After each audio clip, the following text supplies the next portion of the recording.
Bagaimana pendapat?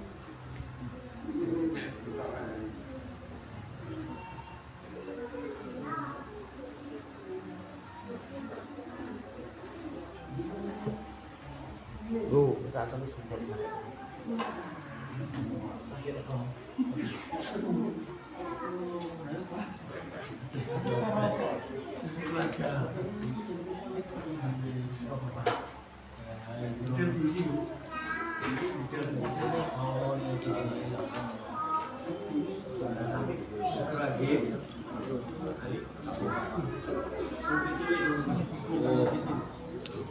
Assalamualaikum warahmatullahi wabarakatuh.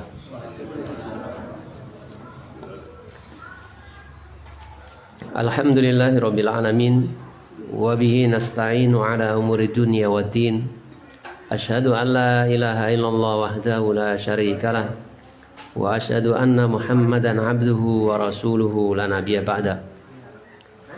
Allahumma salli wa sallim wa barik ala nabiyyina Muhammad wa ala alihi wa ashabihi ajma'in. Ikhwani wa akhwati fillah rahimani wa rahimakumullah. Saudara dan saudariku sekalian yang dimuliakan oleh Allah Subhanahu wa taala. Alhamdulillah kita memuji syukur kepada Allah Subhanahu wa taala atas semua nikmat-nikmatnya yang tidak pernah mampu kita hitung ini. Atas nikmat iman dan Islam yang mendorong kita sekalian bergerak untuk melaksanakan apa yang disyariatkan kepada kita dari agama ini. Kita bersyukur kepada Allah Subhanahu wa taala memberikan kesempatan kita sekalian untuk berkumpul dan meneruskan ngaji kita. Yang sekarang kita masuk pada tingkatan yang kedua. Di martabatul tsaniyah. Yang sebelumnya martabatul wahidah, yaitu tentang Islam. Sekarang kita masuk pada martabatul tsaniyah, tingkatan yang kedua, yaitu al-imanu, iman. Wahua, dan dia itu bid'un wa sab'una syu'bah, lebih dari 70 cabang. Fa'laha, maka yang paling tinggi dari iman itu qaulu la ilaha illallah, ucapan la ilaha illallah. Maka yang paling tinggi dari 70 cabang itu, yang paling tinggi adalah ucapan la ilaha illallah, yang artinya tidak ada sesembahan yang hak disembah kecuali hanya Allah. Wa adnaha, dan yang paling rendah dari 70 cabang iman itu adalah imatatul adza anit tariqi. Imatatu, menyingkirkan al-adza, gangguan, anit tariq, dari jalanan, dari jalan. Wal haya'u syu'batu minal iman, dan haya, rasa malu, itu adalah syu'batu minal iman, satu cabang minal iman, dari keimanan. Ini sesungguhnya adalah hadis Nabi Shallallahu Alaihi Wasallam yang diriwayatkan oleh Abu Hurairah radhiyallahu an. Jadi Rasulullah Shallallahu Alaihi Wasallam bersabda, iman itu mempunyai 70 cabang. Dalam riwayat yang lain 60 cabang atau 60 cabang. Maka tingkatan yang paling tinggi dari iman itu adalah ucapan la ilaha illallah, kalimat tauhid. Dan yang paling rendah dari 70 cabang atau 60 cabang itu adalah menyingkirkan gangguan dari jalan. Dan malu itu satu cabang dari keimanan. Nah, di sini diriwayatkan oleh Imam Bukhari dan Muslim, dan lafadznya pada riwayat Imam Muslim. Wa arkanuhu sittatun. Wa arkanuhu, dan rukun-rukunnya sittatun, ada 6. Rukun iman ada 6. Ini yang banyak, ternyata banyak dari anak-anak kita ini sudah nggak hafal ini. Sampai ada yang membuat YouTube gitu, nanyain anak-anak muslim, anak-anak tingkat SMA, yang laki-laki maupun yang perempuan ditanya, tanya rukun iman. Ternyata banyak yang nggak tahu. Ya naudzubillah min dzalik. Ya, ini karena jauh ya kita dari anak-anak kita dari belajar agama. Kalau dulu kita belajar suruh ngapalkan itu, ya suruh ngapalkan. Waktu kita ngaji gitu, di TPA, dulu belum ada TPA ya, itu disuruh ngapalkan. Bahkan di TK sudah suruh ngapalkan rukun iman ada 6 gitu. Kita teruskan ya. Wa arkanuhu sittatun, dan rukun-rukunnya iman itu ada 6. Yang pertama, antu'mina billahi, kau beriman kepada Allah. Hendaknya kamu beriman kepada Allah. Wa malaikatihi, dan beriman kepada malaikat-malaikatnya. Wa kutubihi, dan kitab-kitabnya.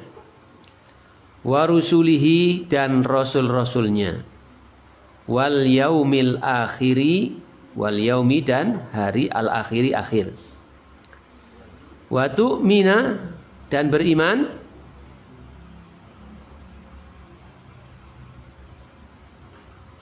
dan kamu beriman bil qadari, dengan takdir, khairihi, takdir Allah yang baiknya, wa syarrihi, dan takdir Allah yang buruknya.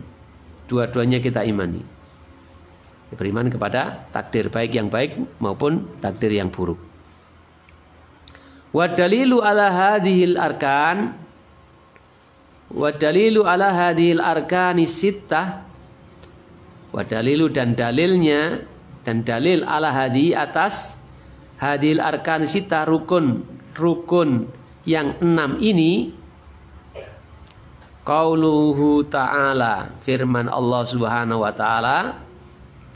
Qauluhu, firmannya, firman Allah taala, laisal birra an tuwallu wujuhakum qibalal masyriqi wal maghrib walakinnal birra man amana billahi wal yaumil akhiri wal malaikati wal kitabi wan nabiyyin. Laisal birra, bukanlah suatu kebaikan, antuwallu wujuhakum, kalian palingkan wajah-wajah kalian, kibalal masyriqi wal maghrib, ke arah timur dan barat. Walakinnal birra, dan akan tetapi al birra, kebaikan itu, man amana, man barang siapa atau siapa saja, amana yang beriman, billahi, kepada Allah, wal yaumil akhiri, dan hari akhir, wal malaikati, dan malaikat-malaikat, wal kitabi wan nabiyyin, dan kitab dan nabi-nabi. Wa dalilul qadari, dan dalilnya takdir, dalil tentang qadar, qauluhu ta'ala, beriman kepada takdir, dan dalil tentang beriman kepada takdir, qauluhu ta'ala, firman Allah ta'ala, inna kulla syai'in khalaqnahu biqadarin. Inna, sesungguhnya kami Allah, kulla syai'in, segala sesuatu, khalaqnahu, kami ciptakan dia, biqadarin, dengan ukuran, dengan takdir, sesuai dengan takdir, sesuai dengan ukuran. Ikhwani wa akhwati fillah rahimani wa rahimakumullah. Jadi berdasarkan apa yang kita baca tadi, maka kita mengetahui bahwasanya iman itu adalah ucapan dengan lisan, qaulu bil lisani, wa i'tiqadun bil qalbi, wa amalun bil jawarih.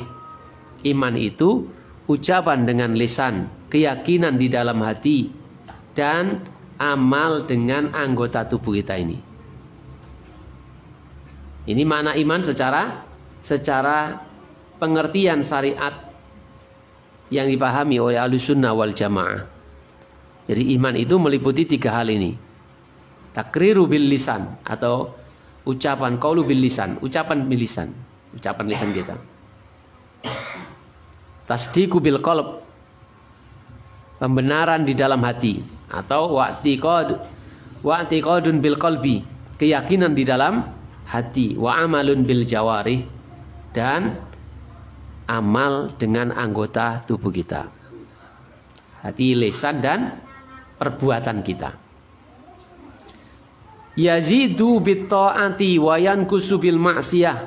Iman itu bertambah dengan ketaatan kepada Allah Subhanahu wa taala dan berkurang dengan kemaksiatan yang dilakukan. Jadi iman itu yazidu wa yankus. Iman itu bertambah dan berkurang. Bertambah bi ta'atillah, dengan ketaatan kepada Allah. Dengan kita melakukan amal-amal ketaatan, iman itu bertambah. Wa yankusu bil maksiat, dan iman itu turun, berkurang, yaitu dengan maksiat kepada Allah, durhaka kepada Allah. Apakah itu meninggalkan kewajiban atau melakukan perkara-perkara yang dilarang oleh Allah Subhanahu wa taala. Ikhwani wa akhwati fillah rahimani wa rahimakumullah. Sehingga iman secara pengertian iman secara syariat mengharuskan 5 perkara. Mengharuskan 5 perkara. Kalau salah satunya hilang, maka ini bukan sesuatu yang difahami oleh Ahlussunnah wal Jamaah. Ini bukan sesuatu yang dipahami oleh Ahlussunnah wal Jamaah tentang iman. Jadi yang pertama adalah ucapan, yang kedua adalah amal, yang ketiga adalah keyakinan di dalam hati tadi, dan yang keempat adalah bertambah, dan yang kelima adalah berkurang. Kalau orang-orang Mu'tazilah mengatakan iman itu nggak bertambah, nggak berkurang. Tapi kalau Sunnah wal Jamaah memahami iman itu bertambah dan berkurang. Nanti insya Allah kita bawakan dalilnya yang disebutkan oleh para ulama, sehingga para ulama memahami iman itu tadi itu, ya, ucapan dengan lisan, keyakinan di dalam hati, kemudian amal dengan anggota tubuh ini, bertambah dengan ketaatan kepada Allah dan berkurang dengan kemaksiatan kepada Allah. Jadi dari apa yang kita baca tadi dalam buku kita ini, ya, saya menuliskan firman dalil dari sabda Rasulullah Shallallahu Alaihi Wasallam bahwasanya iman itu memiliki 60 atau 70 cabang. Yang pertama, yang paling tinggi adalah ucapan la ilaha illallah. Jadi Rasulullah SAW bersabda, fa'alaha qaulu la ilaha illallah. Maka yang paling tinggi dari cabang keimanan itu adalah ucapan la ilaha illallah, kalimat tauhid. Maksudnya tidak ada sesembahan yang hak disembah kecuali Allah. Ini adalah dalil bahwasanya iman itu dengan ucapan. Karena Rasulullah SAW mengatakan iman itu memiliki 70 cabang. Wa a'laha, dan yang paling tinggi beliau katakan qaulu la ilaha illallah, ucapan la ilaha illallah. Maka iman itu pengertiannya adalah ucapan itu. Ucapan yang pertama adalah mengucapkan dengan lisan kita. Ucapan iman. Ucapan kalimat la ilaha illallah. Jadi itu adalah dalilnya bahwasanya iman itu adalah pertama ucapan dengan lisan. Dan sabda Rasulullah Shallallahu Alaihi Wasallam, wa adnaha imatatul adha anitorik. Wa adnaha, dan yang paling rendah dari cabang iman itu adalah menyingkirkan duri di jalan. Menyingkirkan duri di jalan, artinya sesuatu yang mengganggu kaum muslimin. Orang yang beriman akan melakukan itu. Ya, karena itu tergerak dari keimanannya.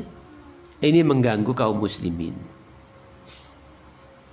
Dia beriman kepada Allah Subhanahu wa taala, yang Allah Subhanahu wa taala melarang mengganggu kaum muslimin. yang Allah Subhanahu wa taala atau agama ini secara umum melarang, memerintahkan kepada kita agar menjaga keamanan kaum muslimin. Di antaranya adalah dengan menyingkirkan duri di jalan. Termasuk juga hadis-hadis yang lain yang mengindikasikan kita ini tidak boleh membuat kerusakan di muka bumi, tidak boleh mengganggu kaum muslimin, harus menjaga ketenangan. Makanya Rasulullah SAW juga katakan, al-muslimu man salimal muslimuna min lisanihi wa yadihi. Yang dikatakan orang Islam itu adalah orang Islam yang lainnya itu aman dari gangguan lisan dan tangannya. Artinya menjaga keamanan. Ini iman. Allah yang merintahkan, Rasulullah SAW merintahkan. Bahkan dalam riwayat sudah pernah kita baca, orang yang ahli ibadah, sholatnya banyak, puasanya banyak, sodakonya banyak, kalau dia menjadikan tetangganya tidak aman dari lisannya, maka jawaban Rasulullah SAW apa? Ketika ditanya, wahai Rasulullah, bagaimana menurutmu? Ini ada seorang wanita yang banyak sholatnya, yang banyak puasanya, yang banyak sodakonya, akan tetapi dia mengganggu tetangganya dengan lisannya. Kata Rasulullah, ya finnar. Wanita itu di neraka tempatnya. Nah, gitu. Jadi tidak cukup iman itu hanya kepada Allah. Ya, berbaik-baik dengan Allah. Tapi juga berbaik-baik dengan sesama kita yang Allah Subhanahu wa taala perintahkan agar kita berbaik. Dan tidaklah dikatakan baik dengan Allah kalau mengabaikan perintah Allah untuk menjaga keamanan tadi. Tidak mengganggu tadi. Ikhwani wa akhwati billah rahimani wa rahimakumullah. Jadi kalimat dari sabda Rasulullah sallallahu alaihi wasallam, wa adnaha imatatul adha 'anit thariq, dan yang paling rendah dari cabang keimanan yang 70 cabang itu atau 60 cabang itu, yang paling rendahnya adalah menyingkirkan duri di jalan. Maka iman itu adalah amal dengan anggota tubuh. Kemudian sabda Rasulullah SAW selanjutnya, wal haya'u syu'batun minal iman, dan malu itu adalah satu cabang dari keimanan. Ini adalah amalan hati. Ini menunjukkan bahwa ini adalah amalan hati. Malu itu amalan hati. Maka iman itu ucapan dengan lisan, kemudian keyakinan di dalam hati, dan juga amal dengan anggota tubuh. Rasulullah SAW mengatakan yang paling rendah tadi apa? Menyingkirkan duri di jalan. Dan beliau lanjutkan, wal haya'u syu'batun minal iman, dan malu itu adalah satu cabang dari keimanan. Nah, malu itu adalah amalan hati. Iman, hati yang beriman itu malu melakukan hal-hal yang tidak baik. Dan malunya kepada Allah karena dia percaya kepada Allah. Wa qaulu ta'ala ayyukum zadathu hadhihi imana, apakah kalian akan bertambah dengan ini keimanannya. Ini adalah firman Allah Subhanahu wa taala, penggalan firman Allah Subhanahu wa taala dalam surat At-Taubah ayat 124. Wa idza ma unzilat suratun faminhum may yaqulu ayyukum zadathu hadhihi imana fa'amal ladzina amanu fazadathum imana wa hum yastabshirun. Itu adalah lengkapnya dari ayat tadi. Dan apabila diturunkan satu surat, maka sebagian dari mereka, orang-orang munafik itu, ada orang yang berkata, apakah dengan turunnya ayat ini akan bertambah iman kita akan bertambah. Maka adapun orang-orang yang beriman, maka bertambah iman mereka. Ikhwani wa akhwati fillah rahimani wa rahimakumullah. Jadi firman Allah Subhanahu wa taala mencuplik ucapan orang-orang munafik, ayyukum zadatuhu hadhi imana, apakah kalian dengan turunnya ayat ini akan bertambah iman? Ini adalah dalil bahwasanya iman itu bertambah. Ya Allah Subhanahu wa taala firmankan dalam ayat itu, apakah dengan turun ayat itu iman kalian bertambah? Itu menunjukkan, ya, menjadi bukti, menjadi dalil bahwasanya iman itu yazidu bertambah. Wa idza kana yazidu la budda ay yanqus. Dan apabila ada kalimat bertambah, pasti ada istilah berkurang. Adanya tambah karena adanya kurang. Orang dikatakan tinggi karena ada yang rendah. Kan begitu. Nah, karena iman itu bertambah, otomatis ya iman itu juga berkurang. Kalau tidak ada berkurang ya nggak ada kalimat tambah. Demikian pula dalam sebuah riwayat yang menunjukkan bahwasanya iman itu berkurang adalah sabda Rasulullah Shallallahu Alaihi Wasallam tentang wanita yang haid. Ma ra'aitu man naqusati aklun wa dinun. Apakah kamu tidak melihat orang yang kurang akal dan agamanya? Jadi agama juga berkurang. Jadi iman itu berkurang. Ikhwani wa akhwati fillah rahimani wa rahimakumullah. Jadi kurang lebih demikian pengertian tentang apa yang kita baca tadi. Secara garis besar rukun iman itu ada 6. Tadi kita sudah sebutkan rukun iman ada 6. Dari kelanjutan rukun iman itu ada 6. Yang pertama adalah, saya mau praktek sebutkan, anak Pak Ruston. Sebutkan rukun iman. Rukun iman ada 6, bocoran ada 6. 1. Terus.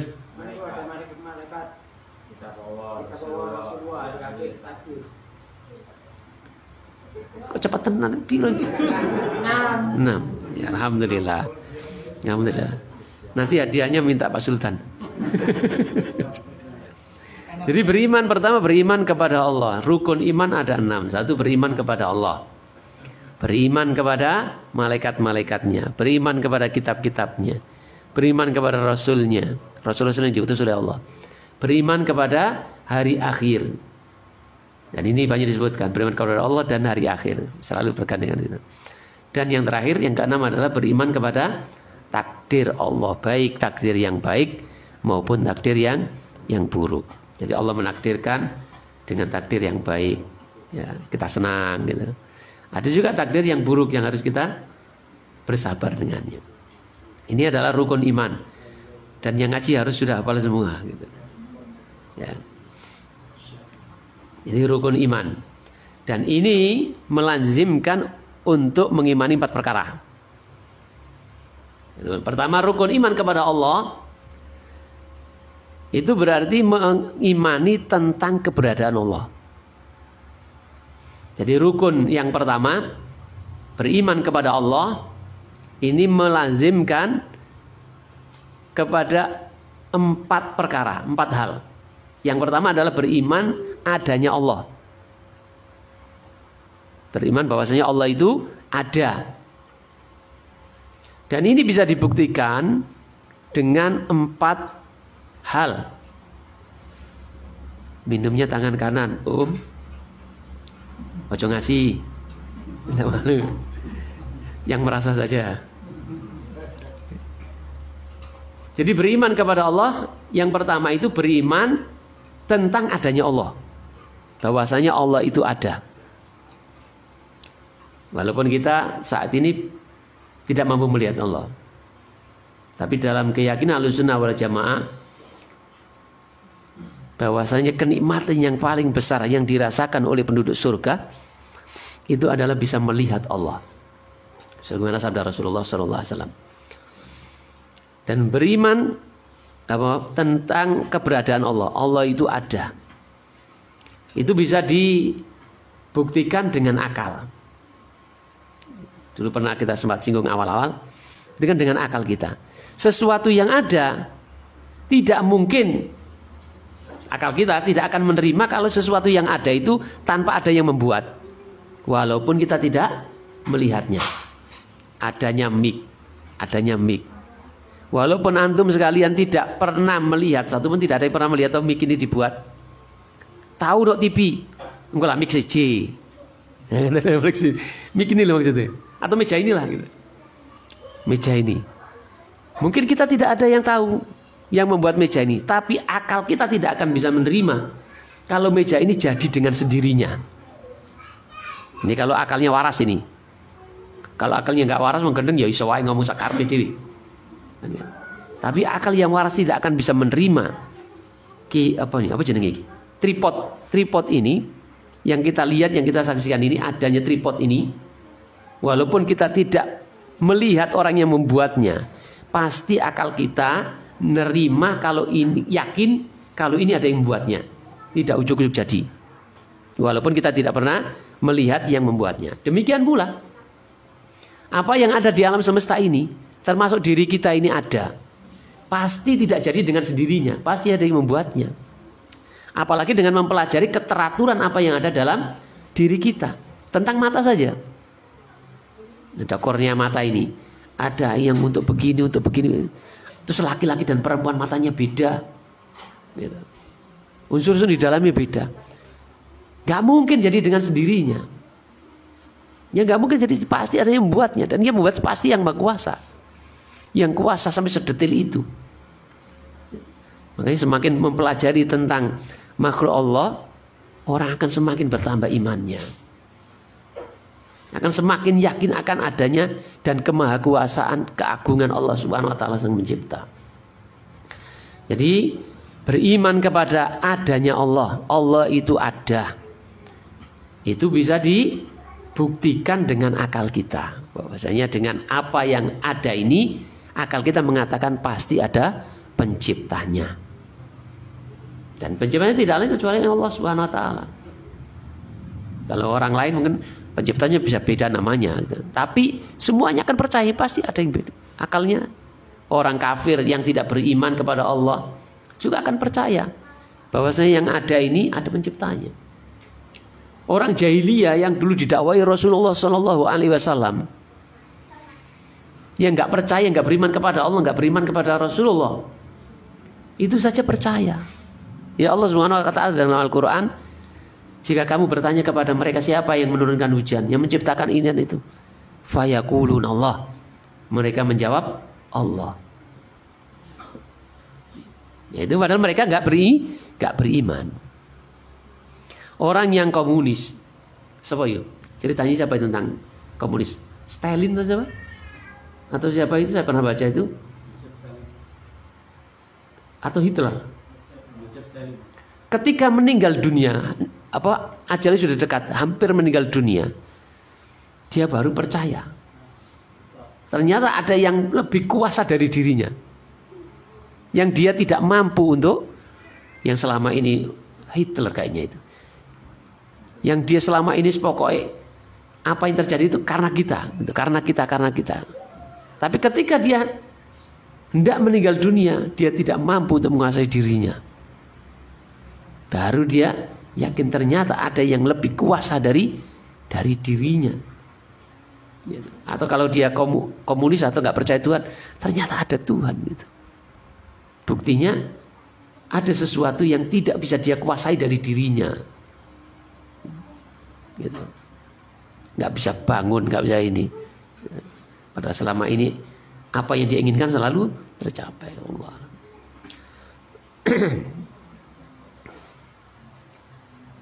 Jadi Allah Subhanahu wa taala sudah sebutkan dalam Al-Qur'an, am khuliqu min ghairi syai'in am humul khaliqun.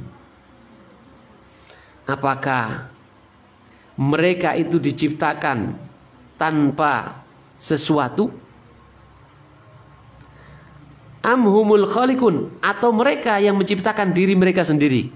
Ini pertanyaan Allah dalam Al-Qur'an, membantah orang-orang yang tidak percaya kepada adanya Allah Subhanahu wa taala.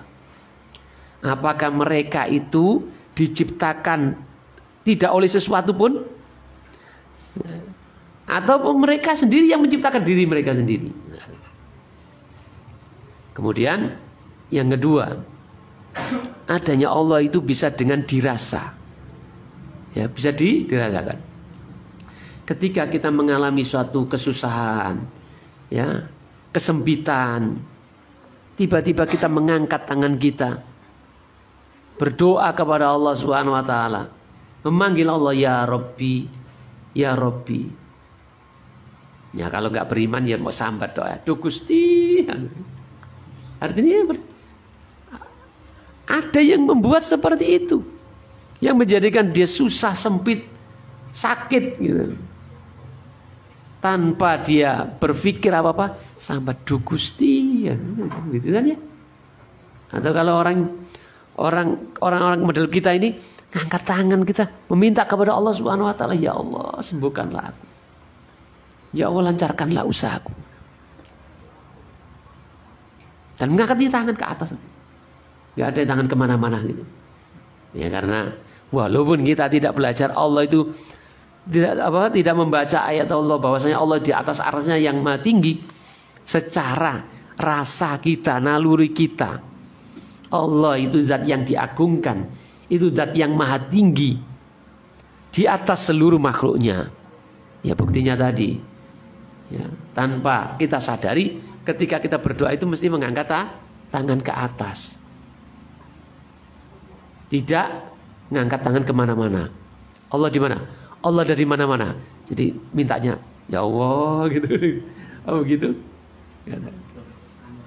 Tapi secara refleks saja tangan kita mengangkat ke atas. Kata Mas Santo, tumbuhan itu bapak tekuk-tekuk ini tumbuhnya akan ke atas terus. Jadi Allah Subhanahu wa taala bisa dibuktikan keberadaannya dengan saat kita susah, saat kita sedih, ya, kita mengangkat tangan. Itu semua atas izin Allah Subhanahu wa taala, ya. Itu Allah takdirkan seperti itu. Kemudian juga bisa dari sisi fitrah. Dari sisi fitrah gitu. Fitrah itu fitrah yang suci, menerima kebenaran, menerima Islam, percaya kepada Allah Subhanahu wa taala. Rasulullah sallallahu alaihi wasallam bersabda, "Kullu mauludin yuladu 'alal fitrah." Setiap anak yang dilahirkan itu dilahirkan dalam keadaan fitrah. Artinya menerima, tunduk dan patuh dengan Allah Subhanahu wa taala. Islam. Fa abawahu yuhawwidanihi au yunassirani au yumajjisani. Maka kedua orang tuanya lah yang menjadikan dia Yahudi, yang menjadikan dia Nasrani, atau yang menjadikan dia Majusi. Jadi fitrahnya anak semua yang dilahirkan itu adalah Muslim, Islam. Makanya anak-anak yang lahir dari orang tua Muslim nggak perlu syahadat ulang. Nah, itu nikah itu disadatkan. Yang nggak ada kewajiban mau nikah harus syahadat. Ya cuma naibnya aja meragukan antum.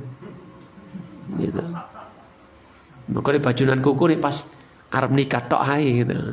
Temen iso syahadat pora gitu. Karena naibnya gak kenal gitu. Jangan-jangan bujuki Islami kan gitu. Kan syahadat gitu. Jadi anak yang lahir dalam keadaan orang tuanya Muslim itu nggak perlu syahadat. Karena dia lahir dalam keadaan fitrah. Ada riwayat Ali bin Abi Thalib syahadat. Bukan Ali bin Thalib, mungkin ada atau tidak alam ya. Karena dari kecil dia sudah masuk Islam gitu. Atau Hasan Husain lah gitu. Jadi nggak ada. Nah, cuma orang-orang yang dulu ada kelompok namanya, waktu saya masih di pondok itu ada namanya Jamaah Kerasulan apa itu ya? LK, Lembaga Kerasulan. Itu diantara untuk mengkaburkan orang yang mau diajak itu, mau direkrut itu, dikatakan kamu itu masih kafir. Kamu itu masih kafir. Kalau kamu nggak ikut ajaran ini kamu kafir. Kamu nggak pernah syahadat. Saya sudah syahadat betembok. Syahadat itu harus kepada pemimpin. Cara mengiringnya seperti itu. Bapakmu kafir juga, karena nggak pernah syahadat. Nah, syahadatnya baik pemimpinnya dia. Kita kembali ke sini. Jadi dari sisi fitrah sesungguhnya menunjukkan bahwasanya Allah itu ada. Allah itu ada. Fitrah kita mengakui.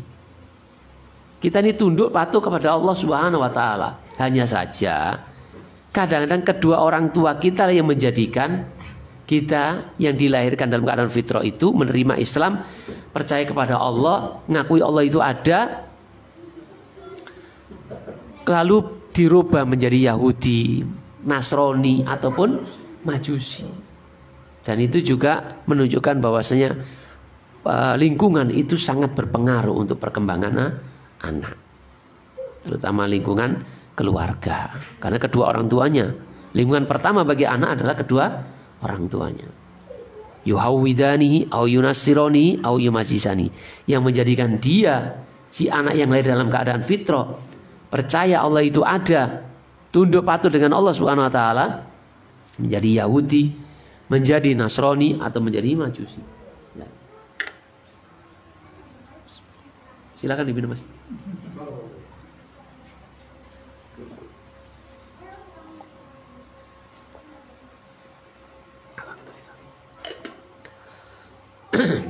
Kemudian secara syar'i ya sudah otomatis menunjukkan bahwasanya Allah itu ada.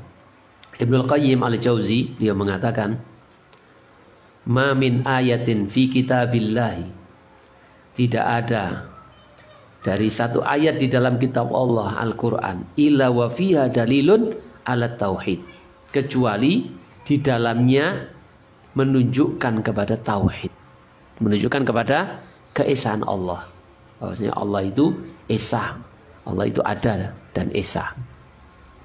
Ikhwani wa akhwati fillah rahimani wa rahimakumullah. Jadi ayat-ayat Al-Quran juga akan memberitahukan kita, menjadi dalil bagi kita, menunjukkan Allah itu ada. Itu nggak perlu saking banyaknya semuanya. Sampai dikatakan setiap ayat menunjukkan Allah itu ada. Loh iya, yang berfirman Allah tidak ada. Gitu. Ikhwani wa akhwati fillah rahimani wa rahimakumullah. Ini beriman dengan adanya Allah. Yang kedua beriman dengan rububiyah Allah. Ketiga beriman dengan uluhiyah Allah. Dan keempat beriman dengan asma wa sifat Allah. Insya Allah kita bahas pada pertemuan berikutnya. Subhanakallahumma wa bihamdika asyhadu an la ilaha illa anta astaghfiruka wa atubu ilaik. Assalamualaikum warahmatullahi wabarakatuh.